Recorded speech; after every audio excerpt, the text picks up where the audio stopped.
Hi all, this is Dr. Sage Breslin and this is Wisdom Wednesdays, a special series on my journey with cancer. Video 6.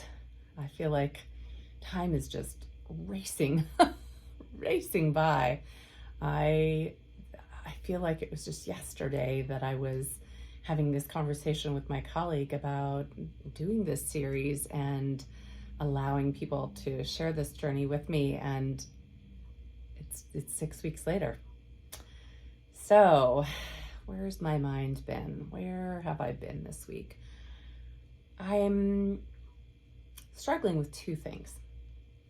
One, a piece that I will share momentarily, and the other, just the awareness that part of my way of managing my own anxiety and my own feelings about this journey with cancer and towards the treatment protocols has been to kind of allow myself just to be involved in normal life.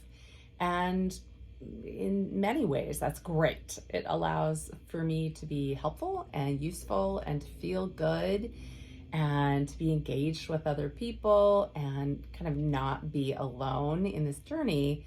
And in other ways, it allows me to sort of avoid some of the bigger feelings.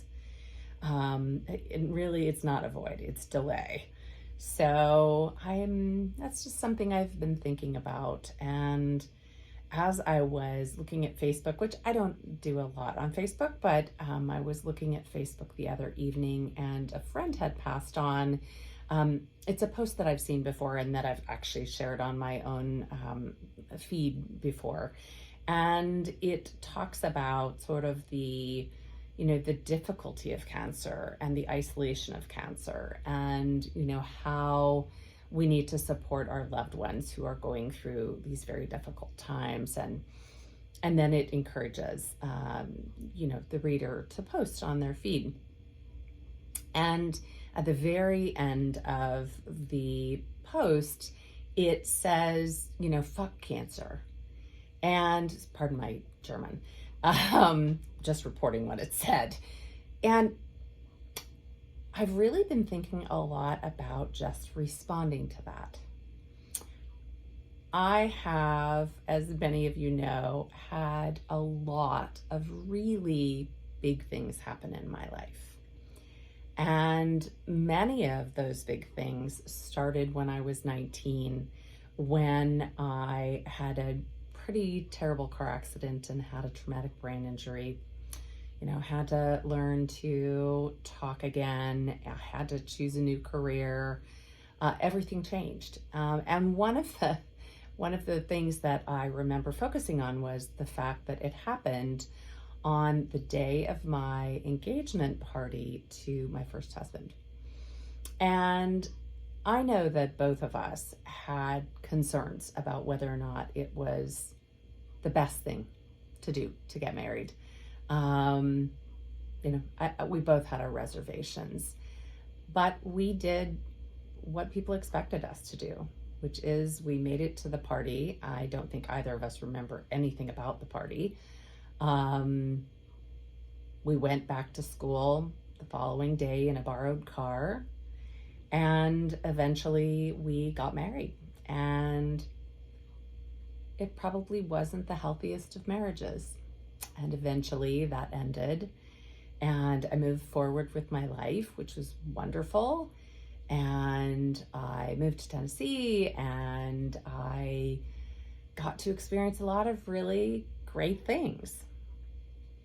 But there were other times in my life where God delivered some pretty intense divine 2x4 therapy. When I was in graduate school, I had a paralyzing accident, and it happened at a time where I didn't take great care of myself. I was working on my comps and not getting up and not exercising and not eating properly, and I was accepting, a really unhealthy behavior in my marriage. And so he put me on my back, and I stayed there until I began to look at the truth. not the truth I was being offered by other people, but the truth that I knew in my heart and in my intuition. Fast forward, another time in my life where I wasn't paying attention to what I needed. I wasn't paying attention to what was going on. And down a flight of stairs I fell, and it was again like another episode of divine 2x4 therapy. So I look at this time in my life. This time started on a day where I was really struggling with my divorce, and I was trying to make a decision to be finished forever. Already divorced, but still involved.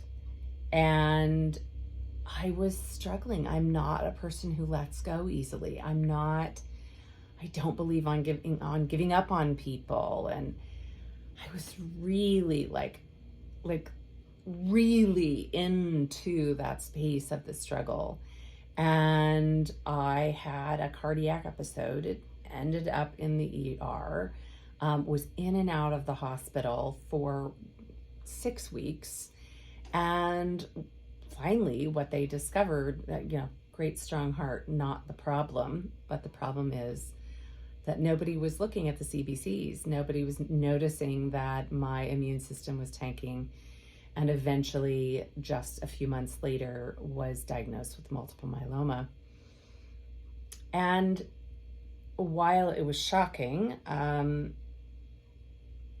I didn't ever see it as being punished for something or not getting to live the life that I wanted to, or I don't know, I guess there are a lot of different ways to look at it. I saw it as another episode of divine 2x4 therapy.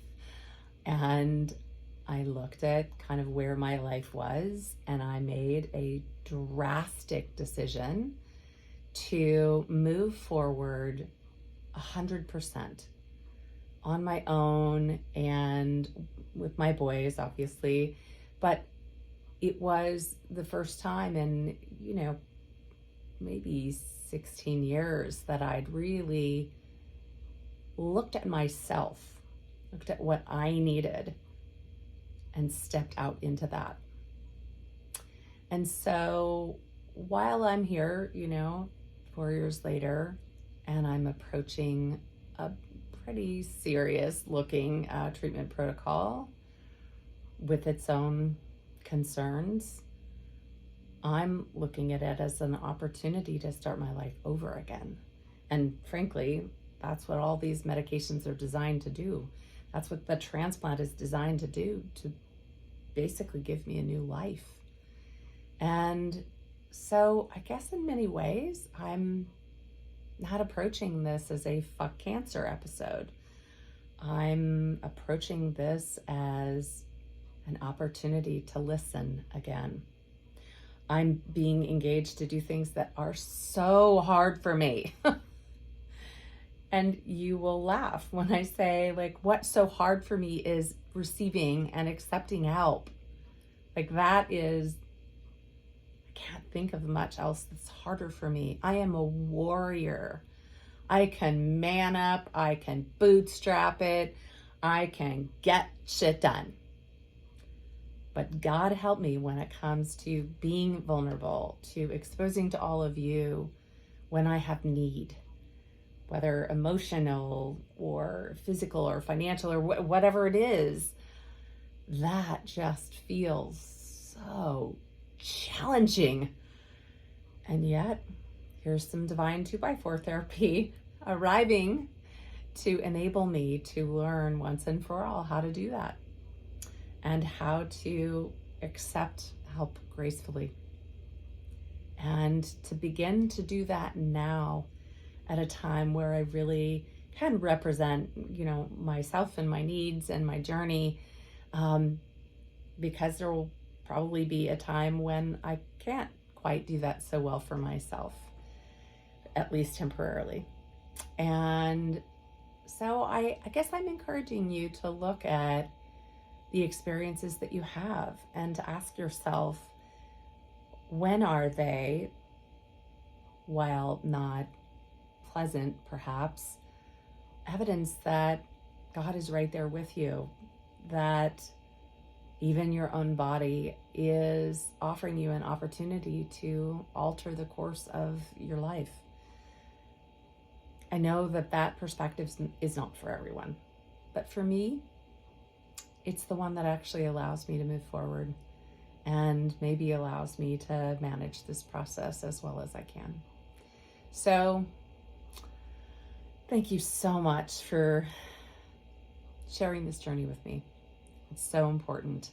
And your love and your prayers and your offers and your gifts and your graciousness are completely honored and respected, acknowledged, and received. So thank you. Have a great week.